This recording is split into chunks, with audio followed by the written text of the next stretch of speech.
তুই যা চাস আমি তোকে তাই দেব। হয় না মানে নষ্টামি করার সময় মনে ছিল না? আর চাচা 10 লাখ টাকা দেন মোহর বেঁধে দিবেন। এই এসে আমাকে জোর করছিল কাজ করার জন্য। ছি ছি ছি আলমগীর, তুমি এরকম একটা নষ্ট মেয়েকে বিয়ে করেছো আর এইভাবে জায়গা দিয়েছো যার ঘরে কিনা পরপুরুষ ঢোকে। ছি ছি আলমগীর, তুই আমাদের গ্রামের ছেলে, তোকে আমরা এত ভালোবাসি, তোকে ভালো মানুষ ভাবতাম, আর তুই এরকম নোংরা কাজ করতে পারলি সেটা তো আমরা কখনো ভাবতে পারিনি। দেখেন চাচা, আমি বলছি আমি কিচ্ছু করিনি, আপনারা ভুল বুঝছেন। এখানে আমার কোনো দোষ নাই, আমি কিচ্ছু করিনি, একবার বোঝার চেষ্টা করেন। এই চুপ, কিছু করনি? আমি নিজের চোখে দেখেছি চাচা, ওকে এই নষ্ট মেয়েটাকে নিয়ে রাত্রেবেলায় ঘরে ঢুকতে চুপ করি, আর তখনই তো আপনাদেরকে গিয়ে আমি খবর দিলাম। হ্যাঁ, কিছু করনি? চোরের মায়ের বড় গলা।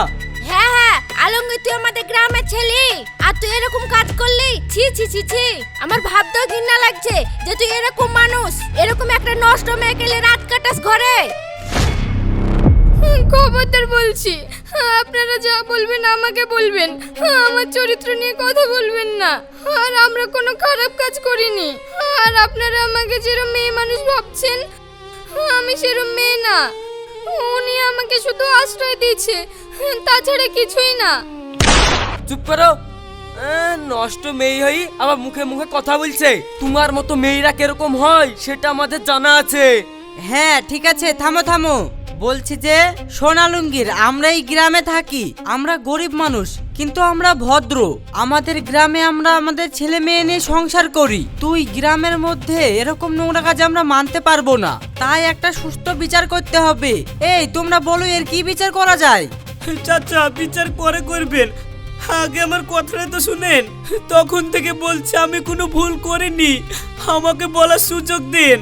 এই তুই আবার কি বলবি রে? কি বলবি বল দেখি, কি বলবি শুনি। শুনেন চাচা, সেদিন কি রাত্রিবেলাতে আমি কাজ থেকে বাড়ি আসছিলাম।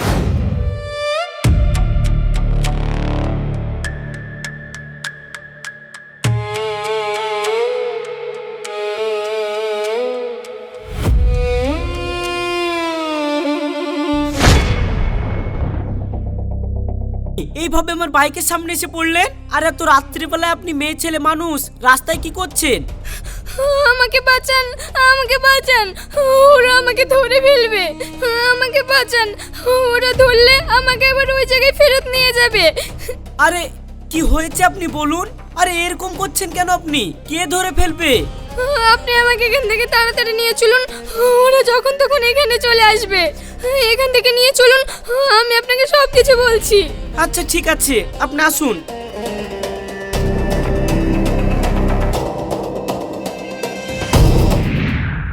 এবার বলুন তো দেখি আপনার কি হয়েছে, আমি তো কিছুই বুঝতে পারছি না।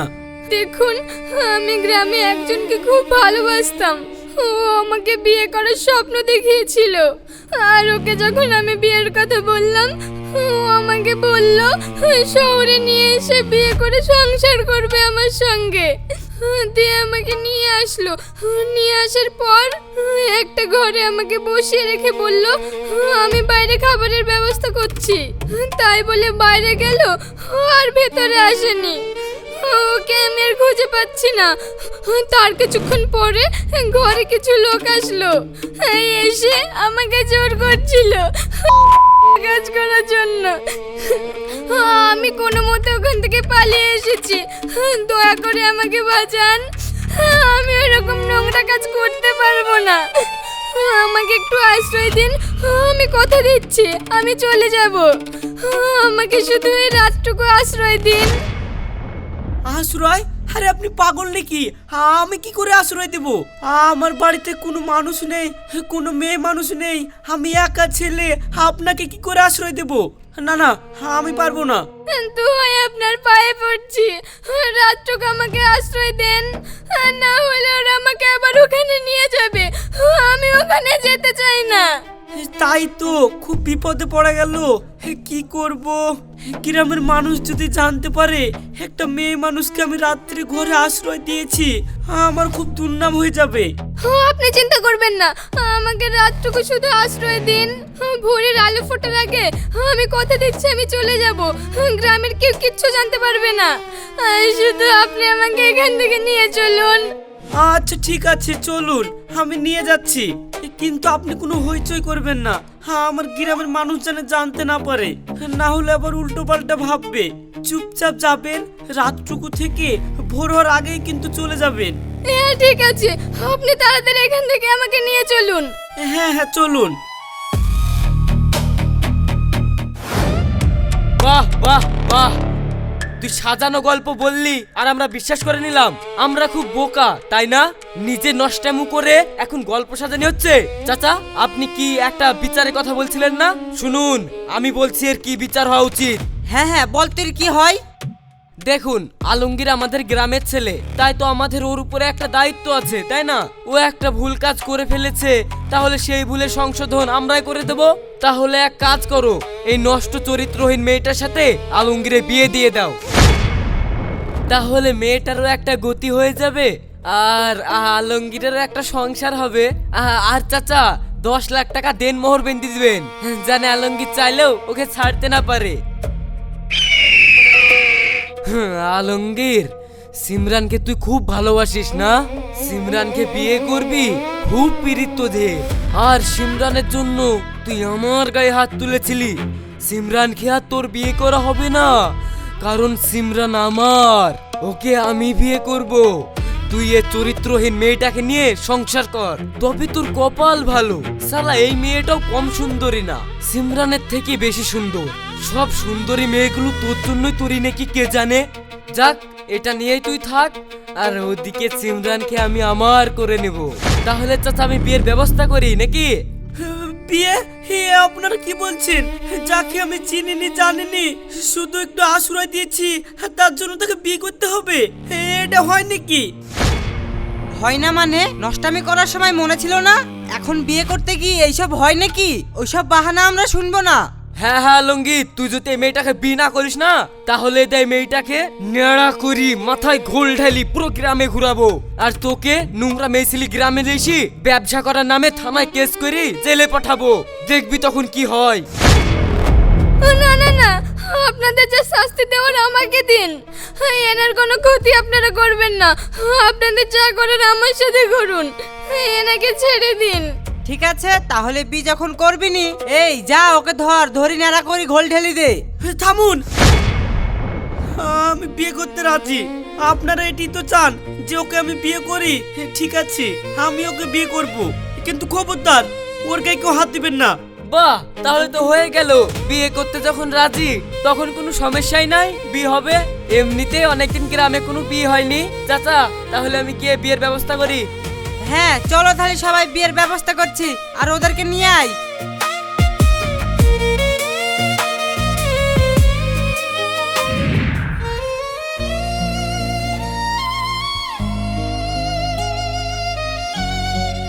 আপনি খামোখা এমন একটা সিদ্ধান্ত নিতে গেলেন। কে বলেছিল বলেন তো আপনাকে এভাবে বিয়েতে রাজি হতে? শুধু শুধু আপনার জীবনটা আমার জন্য নষ্ট হয়ে গেল। তাহলে কি করতাম? ওরা যেগুলো বলছিল সেগুলো চুপচাপ দেখতাম। আমি জানি আপনি অসহায়, আর আপনার অসহায়তার সুযোগ নিয়ে ওরা আপনার মাথায় ঘোল ঢেলে ন্যাড়া করে রাস্তায় ঘোরাবে, আর আমি মানুষ হিসাবে সেটা কিভাবে মানবো বলুন তো? সে আমার যা হতো হতো, আপনার জীবনটা তো আর নষ্ট হতো না। এইসব এখন আর বলবেন না।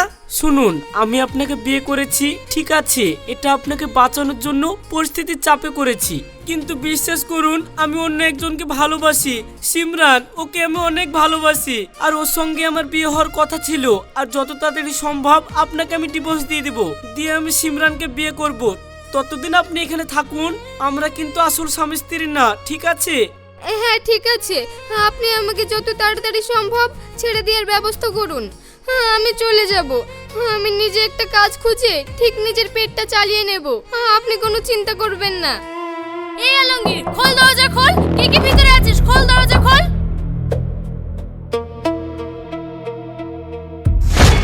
সিমরান, তুই এখন এখানে? আশা করিসনি তাই না আমি এখানে আসব? তোর খুব অসুবিধা হয়ে গেল তাই না আলমগীর? ছি আলমগীর ছি, এটা তোর কাছ থেকে আমি আশা করিনি। আজ বাদে কাল তোর সঙ্গে আমার বিয়ে, সবকিছু ঠিকঠাক, আর তার মাঝে তুই এই নষ্ট মেয়েটাকে ঘরে নিয়ে এসে রাত কাটিয়েছিস, আবার তার সঙ্গে বিয়ে করে এখন বাসর সাজিয়ে বসে আছিস। ছি আলমগীর ছি, শালা তোরা পুরো জাতটাই খারাপ। দেখুন আপা, আপনি যেটা ভাবছেন সেটা না, আপনি ওনাকে ভুল বুঝছেন। এই খবরদার, মুখ সামলে কথা বল। ওই মুখে আমাকে আপা বলে ডাকবি না, নোংরা নষ্ট মেয়ে ছেলে কোথাকার, চরিত্রহীন। সিমরান, মুখ সামলে কথা বল। কি মুখ সামলে কথা বলবে আলমগীর? কি মুখ সামলে কথা বলবে? সিমরান, আমার কথাটা শোন না, বোঝার চেষ্টা কর আমি কি বলছি। কি বলবি আলমগীর তুই? সবটা তো নিজের চোখেই দেখতে পাচ্ছি, আর পুরো গ্রামের লোক সবটা বলছে। তুই আমার কথাটা একবার শোন সিমরান। আচ্ছা বল দেখি, শুনি তোর কথা। সিমরান দেখ, আমি ওই মেয়েটাকে বিয়ে করেছি শুধু ওকে বাঁচানোর জন্য। মানে?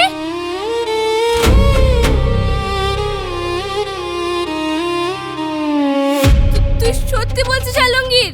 হ্যাঁ, তুই কিছুদিন অপেক্ষা কর, আমি একে ডিভোর্স দিয়ে আমি তোকে বিয়ে করব। তোকে আমি খুব ভালোবাসি সিমরান, তুই একটু অপেক্ষা কর, আমাকে ভুল বুঝিস না। আচ্ছা ঠিক আছে, আর আমাকে কথা দে আলমগীর, তুই যত তাড়াতাড়ি সম্ভব এই মেয়েটাকে ডিভোর্স দিয়ে ঘর থেকে ধাক্কা দিয়ে বের করে দিবি। আমি ওকে ডিভোর্স দিয়ে দেবো বললাম তো। আর ততদিন তুই এই মেয়েটার আশেপাশেও আসবি না, আর এই যে মেয়ে, তুমি আমার আলমগীরের আশেপাশে কিন্তু আসবে না। আচ্ছা ঠিক আছে সিমরান, তোকে এত টেনশন করতে হবে না, তুই এখন বাড়ি যা, অনেক রাত হলো, লোকে আবার কি বলবে ঠিক নেই, যা। আচ্ছা ঠিক আছে, আসছি।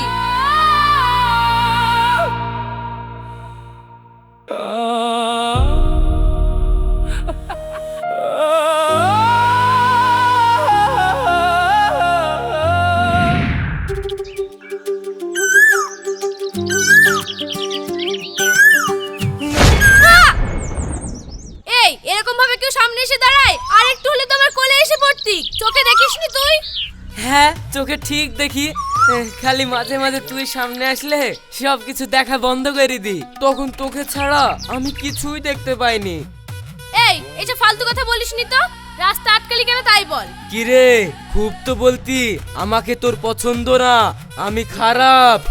ঠিক আছে আমি খারাপ, কিন্তু তুই এমন একজনকে পছন্দ করলি, সে তো চরিত্রহীন, নষ্ট মেয়ে নিয়ে রাত কাটায়। আহারে আফসোস। শোন, আমার জন্য তোকে আফসোস করতে হবে না, কারণ আমি আলমগীরকে খুব ভালো করে চিনি, ও আমাকেও খুব ভালোবাসে আর আমিও ওকে খুব ভালোবাসি। আর তাছাড়া কদিন পরে ও ওই মেয়েটাকে ডিভোর্স দিয়ে আমাকেই বিয়ে করবে। ভালো, খুব ভালো, যা তোকে বলেছে তাই বিশ্বাস করেছিস।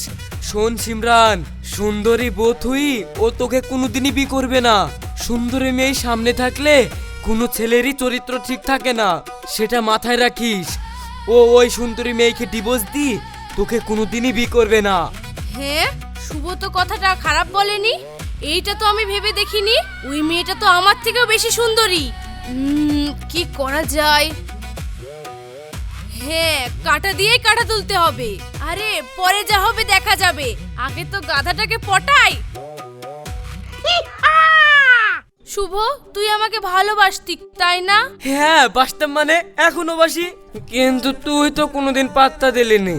আচ্ছা শোন, তুই এক কাজ কর, যেভাবেই হোক তুই ওই মেয়েটাকে আলমগীরের জীবন থেকে চিরতরে সরিয়ে দে। সরাবো, কিন্তু তুই যদি কাজটা করতে পারিস, আমি কথা দিচ্ছি, তুই যা চাস আমি তোকে তাই দেব। আলমগীর একা হোক, তারপর আমি তোকেই বিয়ে করব। আমি চাই আলমগীর একা থাক, তাহলে ওর উপরে আমার বদলা নেওয়া হবে। সত্যি বলছিস তুই আমাকে বিয়ে করবি? ব্যাস, এটা বলি দিলি, আর কোনো কথা নাই। আজকেই আমি ওই মেয়েটাকে আলমগীরের জীবন থেকে একবারে ঘ্যাচাং ফু একবার আউট করে দেবো। শুধু তুই আমার খেলাটা দেখ। ঠিক আছে, আগে কাজটা করে দেখা, তারপরে বুঝবো তোর কত দম। যাই রে।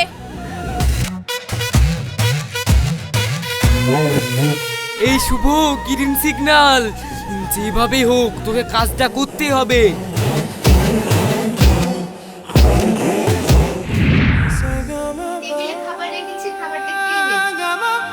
খাবার মানে? আমি তো বাইরে খাই। দেখুন, আমি যতদিন আপনার সঙ্গে আছি আমি রান্না করব আর আপনি বাড়িতেই খাবেন। দেখুন, এত কিছু করলে পরে মায়া পড়ে যাবে, তখন সেই মায়ার কাটাতে পারবেন না।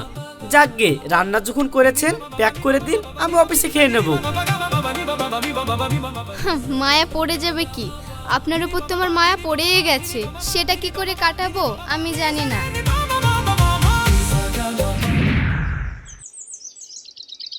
কি ব্যাপার, ঘরে গেট দেওয়া কেন বিকেল বেলায়? এই যে গেটটা খুলুন।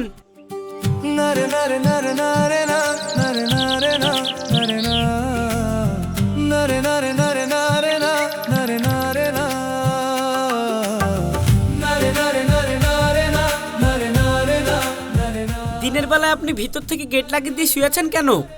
গেট আমি তো লাগাইনি। এ কি খাটের তলায় ওটা কে? কোথায়? ওই তো খাটের তলায় কে? এ কি শুভ, তুই আমার ঘরে দিন দুপুরে কি করছিস, তাও আবার খাটের তলায়? দেখো আলমগীর ভাই, আমার কিন্তু কোনো এখানে দোষ নাই। তোমার বউ ওই আমাকে এই জায়গায় ডেকে নিয়ে এসছে। না না না, বিশ্বাস করেন আপনি, উনি মিথ্যা কথা বলছে। আমি জানি না কেন উনি এই কথা বলছে, কিন্তু উনি মিথ্যা কথা বলছে। আমি জানি না উনি কখন ঘরে ঢুকেছে, আমি কিচ্ছু বলতে পারবো না। না না আলমগীর ভাই, আমি সত্যি কথা বলছি। আপনি বলেন তো, আপনি যে এখন বাড়িতে নাই সেটা আমি কি করে জানবো? আপনার বই তো আমাকে বলেছে আপনি এখন বাড়িতে নাই, আপনি সিমরানকে নিয়ে কোথায় বেরিয়েছেন। সেই জন্য তো আমি এখানে এসেছি। ও আমাকে বলেছে আপনি নাকি ওর সাথে বিয়ে করার পর ঠিকঠাক সংসার করেন না, ও তোমার সঙ্গে সুখী না, সেই জন্য তো আমাকে ডেকেছে। এই কি গো, তুমি সত্যি কথা বলো। না না না না, এটা বিশ্বাস করবেন না, এটা সত্যি না। ছি ছি ছি আলমগীর, তুমি এরকম একটা নষ্ট মেয়েকে বিয়ে করেছো আর এইভাবে জায়গা দিয়েছো যার ঘরে কিনা পরপুরুষ ঢোকে। জানি না বাবা, এইভাবে কত পুরুষ মানুষ ওর ঘরে ঢোকে। বিশ্বাস করেন। কি বিশ্বাস করব, আমি নিজে চোখে দেখলাম। আমি তো একটা অসহায় মেয়েকে সাহায্য করেছিলাম, নিজের কথা না ভেবে, সমাজের কথা না ভেবে আমি আপনার পাশে দাঁড়িয়েছিলাম। আপনার জন্য আমার মনের মধ্যে একটা আলাদা, আমি আপনাকে অনেক বিশ্বাস করেছিলাম। সত্যি, এই জন্যই মানুষ বলে যাকে তাকে বিশ্বাস করতে নেই। ছি, আমাকে একটু বিশ্বাস করেন, আমি সত্যি বলছি, আমি আল্লাহর কসম খেয়ে বলছি। থামুন। বিশ্বাস করব আপনাকে? আপনি একটা নিচু মনের মানুষ, চরিত্রহীন, সেটা আমার আর বুঝতে বাকি নেই। দয়া করে আপনি আর আমাকে ছোট করবেন না। আমার ঘর থেকে বেরিয়ে যান, এই মুহূর্তে আমার ঘর থেকে বেরিয়ে যান। যান, না হলে এতদিন যে আমার ভালো মানুষটা দেখেছেন ঠিক তার উল্টো রূপটা দেখবেন। যান, এক্ষুনি বেরিয়ে যান। আমি এখন কোথায় যাব? এই কোথায় যাবি মানে? তোর কি যাওয়ার জায়গার অভাব আছে? এতদিন ধরে যাদের সঙ্গে ফষ্টি নষ্টি করেছিস তাদের কাছে যাবি? কি হলো, এখনো দাঁড়িয়ে আছেন যে? যান। ঠিক আছে, যাচ্ছি।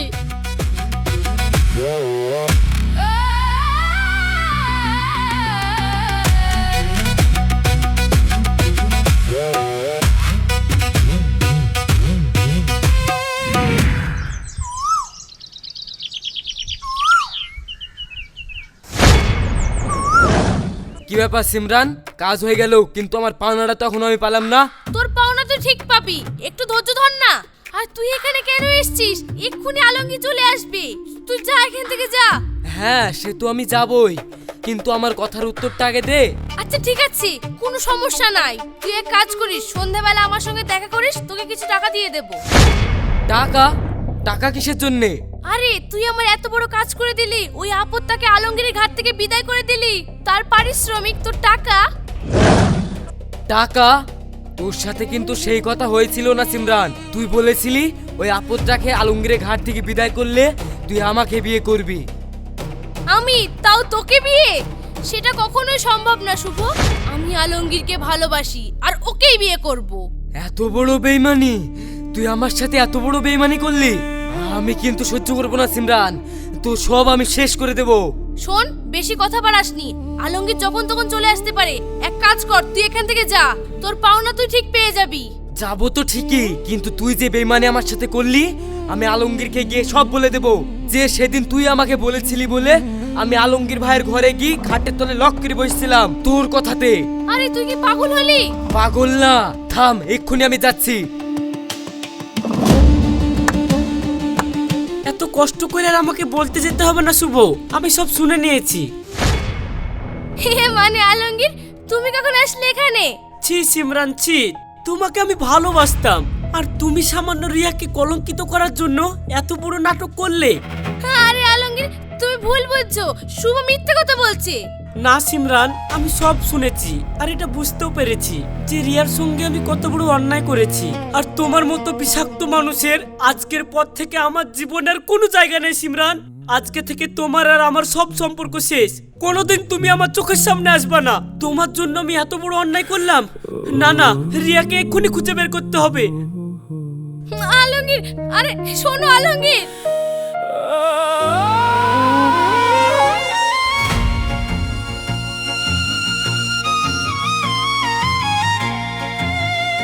কোথায় পাবো আমি? সারা দিন খুঁজলাম মেয়েটাকে, কোথাও পেলাম না। আল্লাহ, কত বড় অন্যায় করলাম আমি। আল্লাহ, তুমি যেভাবে হোক রিয়াকে খুঁজে দাও। আমি কথা দিচ্ছি আর কোনোদিন ওকে কাজ ছাড়া করব না। আল্লাহ, কেন দিলে আমাকে এরকম জীবন? তুলে নাও আমাকে, আমি আর পারছি নি।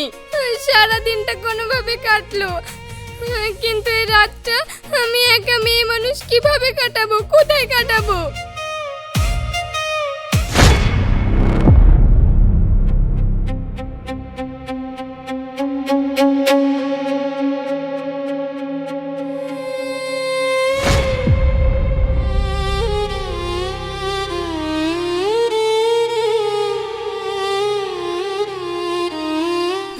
রিয়া, তুমি এখানে? আমি সারা দিন তোমাকে খুঁজছি রিয়া। সেই কি, কেন? আমার মতো একটা নষ্ট মেয়েকে আপনি কেন খুঁজছেন? আমাকে ক্ষমা করে দাও রিয়া, আমি সব ভুল বুঝতে পেরেছি। তোমার কোনো দোষ ছিল না, আসল দোষী কারা সেটাও আমি জেনে গেছি। তুমি আমার সাথে ফিরে চলো রিয়া। এ কি বলছেন আপনি? আমি চরিত্রহীন নষ্ট মেয়ে। আমার মতো মেয়ের সঙ্গে আপনি থাকলে আপনার মান সম্মান চলে যাবে। না না, আপনি ফিরে যান। তোমার কাছে আমি হাত জোর করছি রিয়া, প্লিজ চলো। এরকম করবেন না, না হলে কিন্তু মায়ায় পড়ে যাবেন আর সেই মায়া কাটিয়ে বেরোতে পারবেন না। হ্যাঁ হ্যাঁ হ্যাঁ, সেই মায়া আমি পড়তে চাই, বারবার পড়তে চাই। আর চাই সেই মায়া যেন আর কোনোদিন না কাটে। আর তুমি যদি আমার সঙ্গে না যাও, দেখো আমিও বাড়ি যাব না। দেখো এখানে বসলাম, এবার যখন তোমার আমার উপরে মায়া জন্মাবে তখন এখান থেকে যাব, তাছাড়া যাব না। তোমার উপরে নতুন করে কি মায়া জন্মাবে? যেদিন থেকে তোমার সাথে মিথ্যে সংসার শুরু করেছিলাম সেদিন থেকেই তো তোমার মায়ায় পড়েছিলাম। সত্যি বলছো রিয়া? হ্যাঁ আলমগীর। তাহলে চলো বাড়ি চলো। আমি মানছি আমাদের বিয়েটা একটি অ্যাক্সিডেন্ট, কিন্তু আমি সারা জীবন তোমার সাথে থাকতে চাই রিয়া, আর তোমার সাথে সংসার করতে চাই। চলো। ঠিক আছে, চলো।